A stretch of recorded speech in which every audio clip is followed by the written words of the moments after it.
Čaute, ja som SK youtuber a dnes vám ukážem, ako sa sťahuje z torrentov. Najprv si dáte stránku sktorrenty.eu, kliknete na toto torrenty, tu si vyberiete filmy, hry alebo iné, čo chcete nájsť. Ja si teraz dám filmy.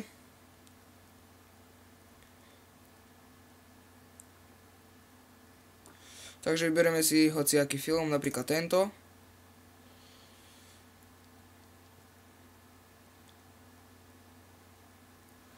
Tu budete mať download, dáte download.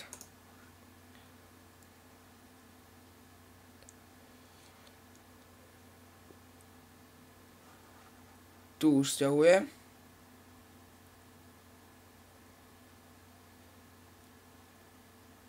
Takže je to sťahnuté. Otvoríme si priečinok.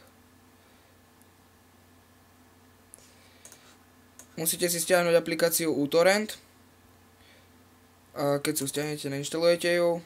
Takže ju otvoríme.